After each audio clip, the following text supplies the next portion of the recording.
Well, good morning and welcome to Unity of Charlotte. I'm Reverend Sally Robbins, and I'll be your flight attendant today. So please adjust your seats in the upright position. We are very blessed that you could join us today. If you're here for the very first time, welcome. We'd love to give you a special welcome packet. If you haven't already received it, you can receive that out in the lobby. If all you have to do is look for someone with a name tag that has a blue ribbon on it. And there we go, I think that's better. And then they are official greeters, so they'll be happy to tell you anything you need to know about our wonderful community here. And if you're new and you're wondering, well, what is Unity of Charlotte? We are nurturing a deep, mature experience of God through the practice of unity principles. Simply put, we are here to love, grow, and serve. And you'll see that on all of our slides. That is our motto here. And we believe that spiritual community enhances our experience of life, making it richer, deeper, and more expanded. Because, as I was sharing last week, you can only go so far by yourself, right? Then you need others that will help take you along on this spiritual journey. We do have a youth program for those of you with children or grandchildren. We've got a wonderful youth program headed by Maria and all of her wonderful volunteers. And they get to, don't you wish you had learned some of this when you were that age, when you were young? So you didn't have to unlearn some of it? Well, our kids get to learn how magnificent and perfect they are. And so if you have children or grandchildren, feel free to bring them. It happens during our time here. And if you're in need of spiritual support, we have a whole care team that is devoted just to praying for you. So if you have something that there's a challenge going on in your life, or maybe you just want to have an acknowledgement of something that's really great that's happening, we can anchor that in prayer. All you need to do is fill out a prayer request, which is also located out in the lobby. Or if it happens while you are not here on a Sunday, did you know that you can go to our website and log that online? Completely confidential, goes right to the prayer team, and they will take care of praying for you. And let's turn inward for our opening prayer. Let's take a deep breath in and let it out. Another cleansing breath in and let it out. And just focus on your breath. That breath that you never give a thought to. So we turn inward to that place that is all, is God. Because we know that God is all there is. And from that place of deep knowing that there is something transcendent even beyond us, that we are whole and perfect just as God is, and yet there is something transcendent pulling us to a greater and greater expression of higher consciousness. From this place, we know the perfection of our journey. Even in the midst of pain, in the midst of chaos, whatever might be happening in your world that is not quite as perfect as you would like, we simply acknowledge that all is God, and that God is in the midst of this too.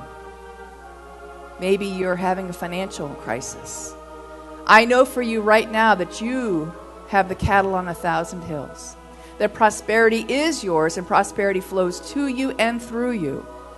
And so we remove any blocks that might be there and banish them back into the nothingness from which they came.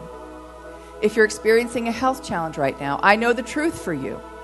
That you are perfection indeed. That every muscle, every cell of your body, every corpuscle, every vein, every artery, every cell of your body is now responding to this prayer, knowing its perfection.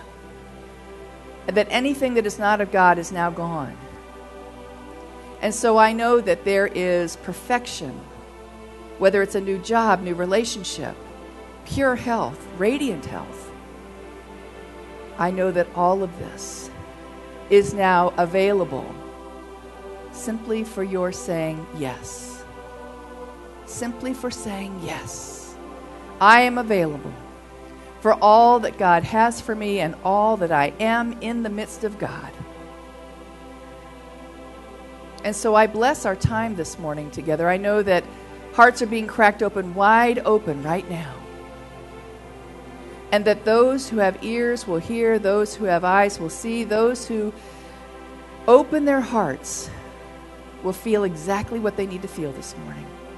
That God is in the midst, the very midst of all the music, the words, everything that is said, felt, spoken, and sung this morning is all God. God is in the hugs that we give to each other. And so I bless each and every person, whether they are in this room or they are watching via YouTube, however they are hearing these words, I know the truth for them as well, that there is perfection in the midst of whatever is happening in your life. And so I simply let it go and just say, thank you, Spirit, for all that is and all that is yet to be. I am grateful. Thank you, God. And together we say, and so it is. Amen. So we're talking about love this month. Is anybody out there besides me? Would you like a little more love in your life? Come on. Yeah. Oh, you've got enough love, don't you? Maybe not. Maybe not. Well, the type of love I'm going to talk about this morning is loving God. Because how many people are in this room? It's a trick question. One. Right? There's just one. It's all God, right? And we're showing up in various forms. The multiplicity of God is right here. It's right in this room. And yet, there is no place where I end and you begin in the reality, right? And I'm talking about capital R reality. That we're all just in the one. And from that place, we know the truth of ourselves, that we are here to love God, which is us, right? And showing up in our fellow man. I love that last song. Put a little love in your heart. Because all we're here to do is to celebrate that divine love. That love that is who we are. When we show up, that's what I want to be. When I'm with people, that's who I want to show up as. Are you with me? I want to show up as love. Because that is who and what I am. I forget that sometimes, do you? Every now and then I forget that. And I wonder, when I get to those places, am I reaching out enough? Because as soon as I reach out and try to help someone else or just give someone else an encouraging word, who's the beneficiary? Me. That's always the case. And so by loving others, I'm loving that God within. I'm loving myself because we are all in the one. And I think that's a lifelong mission for all of us. That we understand that oneness, even though we live in the multiplicity of the world, we all decided to incarnate on this planet where there's many of us, 7 billion or something, I think was the last number I saw. 7 billion of us showing up as God. And yet we're all one. So this morning I want to talk about how do I practice that? How do I practice? And I want to start with a Native American tale. I love this because it really helps me understand how I need to practice being really present in this world. And it's the tale of Jumping Mouse. Jumping Mouse. Now, there actually is a jumping mouse. That's what he looks like or she looks like. Very long tail, but they're different than other mice in that they can stand up on their hind legs, and their legs are designed, other mice crawl. But this mouse literally leaps from place to place. They're all over the North America. But before he was Jumping Mouse, he was an ordinary mouse, according to this Native American tale. And this ordinary mouse kept hearing the sound of rushing water in his ears. He did not live around water. And he was like, what is this? It's a foreign thing, but I keep hearing this. And what this did was it impelled him to go looking for what the source of that sound was. So he takes off, and he's kind of plodding along, and he keeps hearing, and it gets louder and louder. He finally finds the river. That's the source of this rushing water sound. He's never seen a river before. It's kind of a new thing for him. And when he's at the river, he meets Frog. He's never seen a frog before, and Frog says to him, "Hello, Mouse. How are you?" Mouse says, "Wow, this is all new to me." And so the frog just kind of decides to take him under his wing. And so the frog insists to him that to follow his yearning, to learn more about this river and the source of the rushing water sound, that the mouse must jump. And he says, Frog says to him, "Now, you got to really crouch down, and with all your might, push off as hard as you can and jump as high as you can." And the mouse says, "Okay, this is his new friend. He wants to find out what's going on." So he crouches down, and he's on the... Mice don't jump. So he's like, I'll try it. So he just, with all of his strength, springs up, and then immediately falls into the river where he's all wet and bedraggled. And he comes out of the river, he swims out of the river, and he says to the frog, "You fooled me. You tricked me. You made me fall into the river. Now I'm all wet." And the frog says, "From here on out, you will never be an ordinary mouse. What did you see when you jumped?" And the mouse is still furious, but he says, "Well, when I jumped at the apex of my jump, I saw the sacred mountains of home. And then I fell into the river." And the frog said to him, "You will never again be an ordinary mouse. From here on out, you will be called Jumping Mouse. And you can't go through life just scurrying around and crawling on the ground. You will literally jump from place to place to place. That's who you are now." So I love this metaphor because when we're in search of home, and I think everyone who's in this room, everyone who is watching, everyone who has been called to the sound of my voice is searching for home in some fashion. Would you agree? Searching for home. And once you take off on that search, you are never the same again. You will never, ever get to go back to who you used to be. Sometimes I wish I could.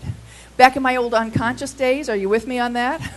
I wish I could do that, but it's not possible. Because once you gain consciousness and once you step into a new reality of who you are and what you're here to do, you can't go back to and unknow that. And we literally have leaps of consciousness, do we not? Where all of a sudden we're bounding from this to this to this. And so we are experiencing what Jumping Mouse has just by showing up and going, "I'm available to learn what my lesson is. I'm available to find the wonderful, sweet lesson that is in the midst of this." Whoops. Put a little love in your heart. So, Jumping Mouse is a wonderful metaphor. The story continues on where he then crosses the meadow, but he keeps seeing the shadow of Eagle. And Eagle sees lunch on the ground. So Jumping Mouse is now running and leaping and he finds Buffalo, and he starts to run underneath Buffalo because then the eagle can't see him. And in the process, he finally makes it to the mountains of home. But along the way, he's injured, and he has doubts about himself. This is the story of us. That even when we know I'm here to do something, even though I know that I am here to have a purpose in my life, I have doubts along the way every now and then. Am I the only one in the room that ever happens to? Anybody else have a few doubts? Just this week I was like, what the heck am I doing? What the heck did I sign up for this time around? And yet, Spirit is in the midst of this. God is right in the midst of this. So jumping mouse is a wonderful metaphor, because I think all of us came here to learn how to find the sacred mountains of home. And all of us have the ability to move through life in whatever way we need to find that place. So we can't tiptoe through life. We can't crouch low and hope no one sees us and hide through life. Although sometimes I have tried that. I know that I have to show up as Sally, as God. This is the vehicle that I took on this time around. And I get to say, here I am in all my glory, and that there's a special purpose for me if I simply know the truth about myself again and again and again. When I come here on Sundays, guess what? I get to know the truth about me, because you're telling me every time I have interaction, you're telling me how perfect I am. Not by any words, but just by going, hi, we're so glad you're here. And I hope that you get the same back from me. Because the last thing that I would ever want someone to understand is that they are less than. And that when I feel less than, that's when I know I need to be here, right? That's when I know that I need to be in this room. This is not an easy way to live. As I said earlier, I wish sometimes I see unconscious friends in my life or coworkers, and I think, God, wouldn't it be easier?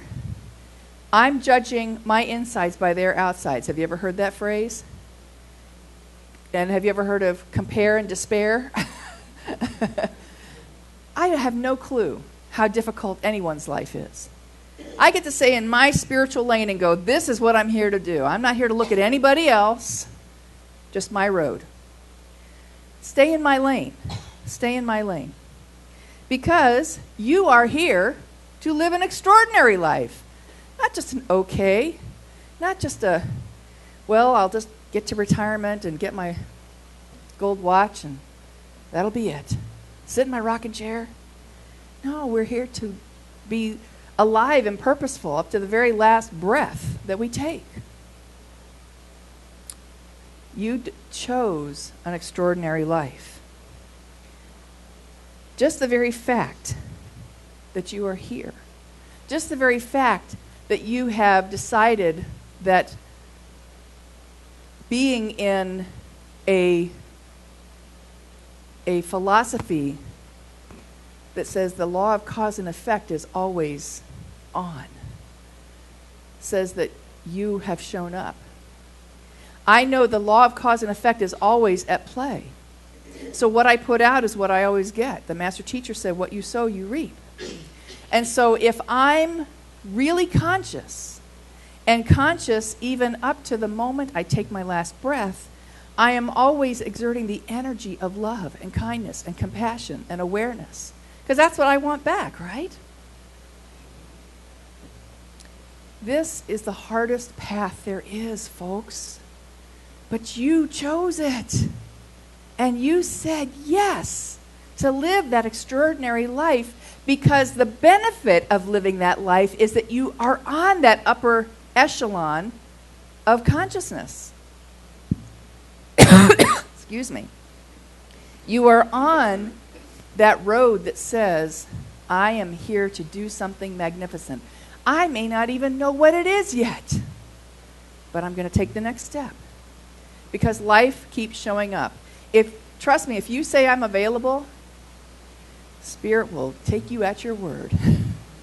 And you will get some amazing things that show up in your life. Amazing, if you so choose.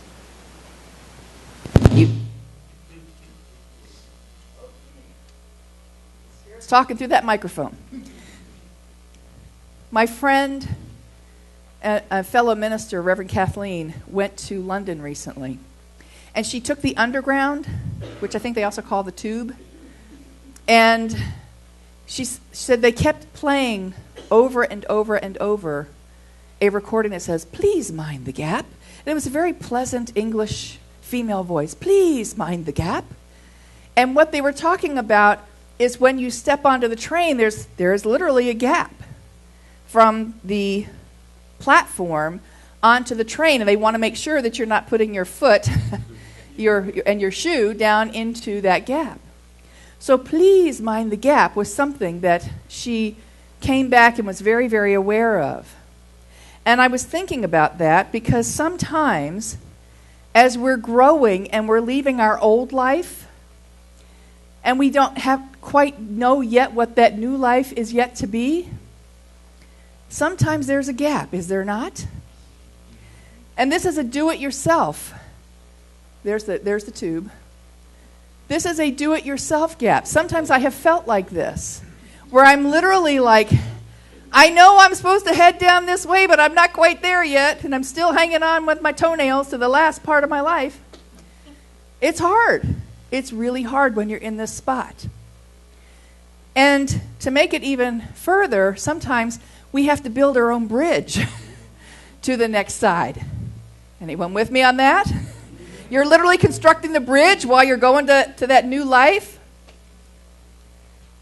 And yet, that's the most rewarding place that we can be.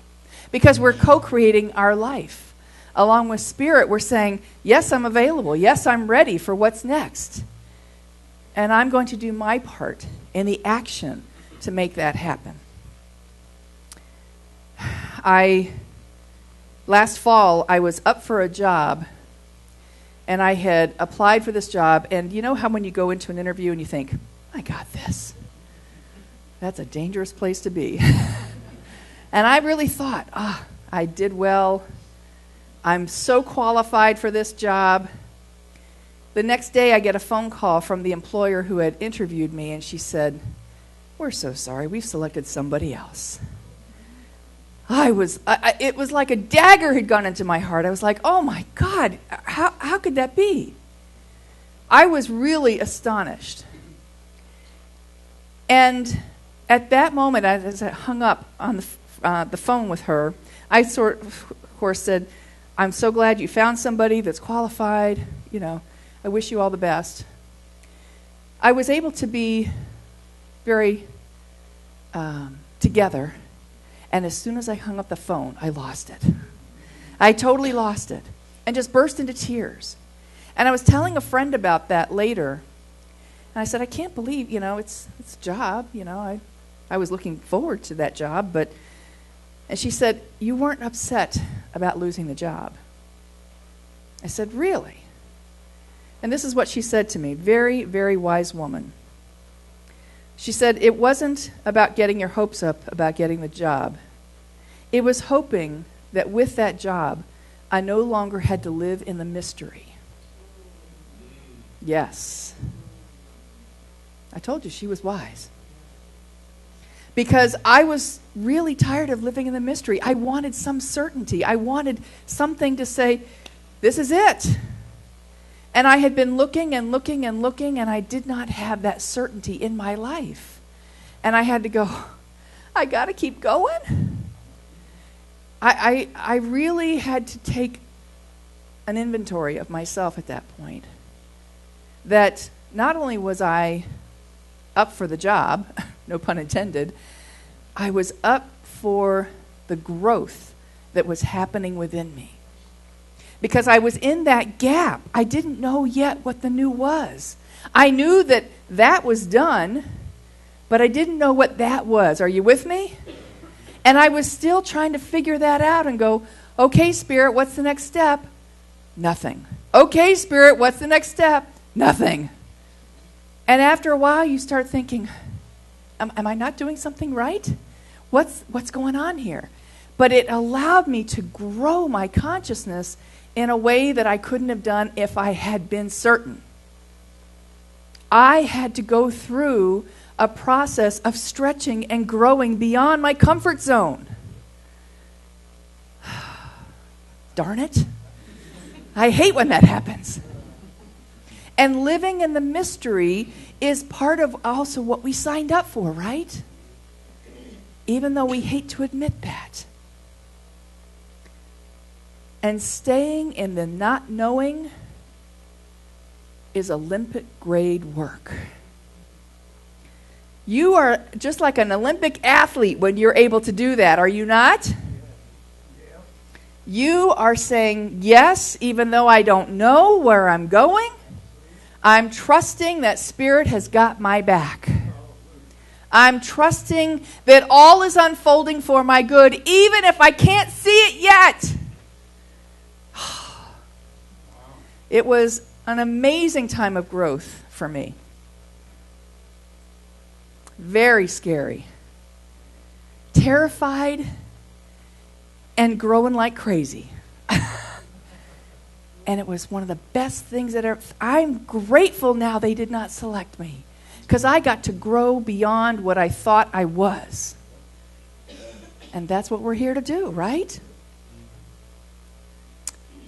I got to a point, because I kept thinking I had to figure out everything in my life. Anybody, any other former general managers of the universe out there? I thought I had to have everything figured out. And I finally went, maybe, just maybe, the lesson here is to surrender to what is. Surrender. Very powerful concept. So I would offer this to you, that surrender is the price of admission for enlightenment. That's sometimes the only way we can grow. Because at some point, we forget about manifesting parking spots, and we move into that place that says, I don't know what's next, but I trust that it's perfect for me. Don't know yet what it is. I surrender to that. Reverend Michael Beckwith, who is the minister of the largest New Thought church in our country and in the world, I think, he developed this 4 stages of spiritual growth. And basically, the top left is stage 1, where life happens to me. I'm a victim. You know anybody in your life that plays victim? We all go there sometimes too, don't we?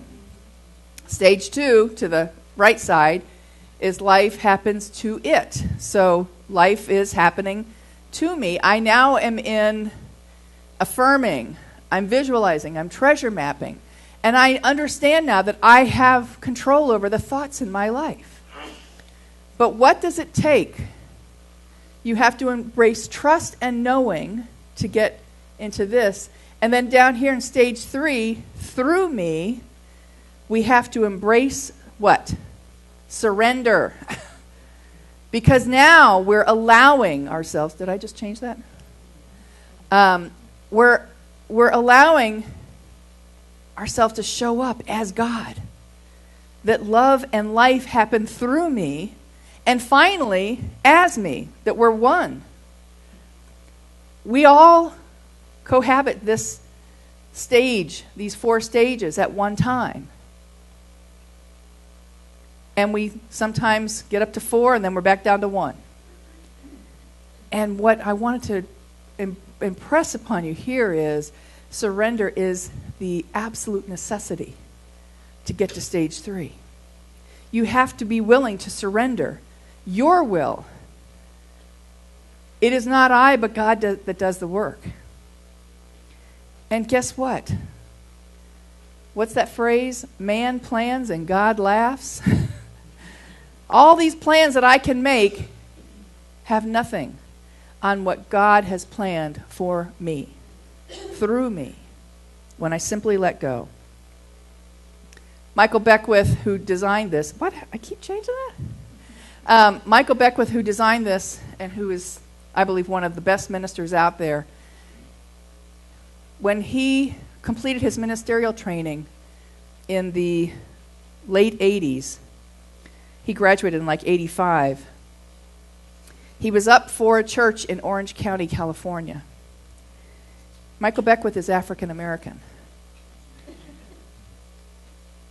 And the church said, you cannot be our minister because of the color of your skin. Basically, that's what he was turned down. He was very disappointed. But guess what? Spirit had a better idea. He wasn't supposed to be the minister of that church. He listened and surrendered and said, okay, I guess I'm supposed to start my own church. And in 1986, he started the Agape International Spiritual Center, which now has 10,000 people on a Sunday. He is right where he should be. So even when in our disappointment, our no's are always yeses, right? Our no's are simply leading us to a higher path. It's hard to imagine, with as good as Michael is, someone saying, we don't want you as our minister. And yet that was the vehicle to get him to start his own church. And I know that all of us get to that place sometimes where we think that's what I'm supposed to be doing, and we're so dead on, and then when we have the disappointment of it not going through, I'm supposed to marry that person. Well, guess what? That person doesn't agree. Maybe it's not supposed to be. I get to surrender to something greater. And so we simply say, okay, Spirit, you've got a better idea. Ernest Holmes, the founder of religious science, said this: fear is a belief in limitation, a denial that the divine is the center and the source of all good. To overcome fear is the greatest adventure in the mind of man. That's our greatest adventure, is saying, fear schmear, bring it on. I'm ready. I'm available. And so, as we're learning to love God as ourselves, this is what happens. The work becomes the path to God. Your path to God is simply showing up. What's next? What's next? As Martin Luther King said, you don't need to see the whole staircase, just what's the next step? And so I know that even though I couldn't see the whole staircase, I thought I knew what that next step was, and the Spirit said, nope, that's not it. I was led to something even better. Something that I couldn't have imagined in a million years. Because our finite minds can only see this much. Spirit had a much bigger idea and plan. And that's always the way. The work becomes the path to God. And it stops becoming my work and becomes the work. Are you with me on that? It's the work that you are here to do. The Sanskrit word dharma comes from the root dri, which means to uplift or uphold. What is your dharma means, what are you really here to do? What is your life mission, for lack of a better word? A sense of righteousness, of purchase, and inspiration is extremely significant on our path. I want to tell you in closing a story about Susan B. Anthony. If you want to read more about her, much of what I got here came from a wonderful book. Where is it? Oh, The Great Work of Your Life by Stephen Cope. Fabulous book. But Susan B. Anthony was literally someone who found her dharma. She decided at a very early age that she was not going to marry. Now, women back then, in the 1800s, did not have a whole lot of choice. You became a school teacher until you married, and then you raised a family. That was pretty much it. Women were legal property of their husbands. A married woman had no right to property, no right to buy or sell real estate in her own name, no right to her own children if she divorced, and of course no right to vote. But she knew that she wasn't going to be a school teacher, or worse yet, a spinster. That was the word back then. and so she wasn't going to be economically dependent upon anyone. Fortunately, Susan B. Anthony was born into a Quaker family. And Quakers have long acknowledged, for hundreds of years, that's the tenet of their whole philosophy, is that everyone is equal. Men, women, black, white, doesn't matter. And so she was raised in this Quaker family and grew up believing that women are equal to men. Well, she did become a school teacher just because that was really the only thing available to make an income. But she basically said, I must concentrate all of my energies on the enfranchisement of my own sex. In other words, I'm going to go out there and do something for women because somebody needs to do it. She'd found her dharma.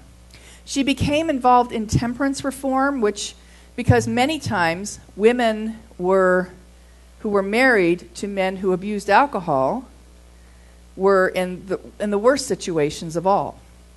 And so in January 1852, she attended a temperance meeting. She rose to speak at the meeting, which was unheard of for a woman to do back then. She was told by the male moderator that the sisters were not invited here to speak, but to listen and learn. That did not go over very well with her. She stormed out of the meeting, and she said, if they're not going to let me speak at their organization, I'll form my own organization, which she did. She formed the Women's State Temperance Society, started gathering women support and men who supported her cause, and soon she was speaking everywhere. And she had to face the wrath and rage of men who were saying that she was definitely moving beyond her place in society. And women were attacking her too. But she faced those attacks with calm and impressive composure. Her secret was this: she didn't take the attacks personally. She just let it ride. Okay, ashe, yes. She often said the important thing is to forget self. Self with a small s. There's the surrender. And when she was once asked, this is my favorite quote, "Do you pray?" she responded, "I pray every single second of my life, not on my knees, but with my work. My prayer is to lift men to equality with women to equality with men. Work and worship are one with me." Isn't that great? Isn't that great? That's how we love God. That's how we love each other. That's how we act as if there's only one. By finding our dharma in life. By finding what we're here to do that no one can do but us. Because, trust me, you are uniquely gifted and talented that only you can do. You may not be a Susan B. Anthony, but you're a Pam, and you're a Josie, and you're a Horace, and you are everything you are supposed to be in this world. Can I get an amen to that? Amen. You are here to do the work, yes. If we simply surrender and say, okay, not mine, but thine be done. So, like many of you, I'm still living in the mystery. I'm still trying to figure it out as I go along. And yet I know, without a shadow of a doubt, that every step that I take is here to lift me to a higher place in consciousness so that I can be of service in this world. That's what I'm here to do. Service is the rent you pay for the space you occupy. That's what we're here to do. So, this week, I invite you, in your loving God as yourself, let's take a look at what our dharma is. What is yours to do? And take that next step. You don't have to see the whole staircase, just take the next step. Find what is yours and do it with all of your passion, with all of your might. And you will shine, shine, shine. Let's take that into prayer.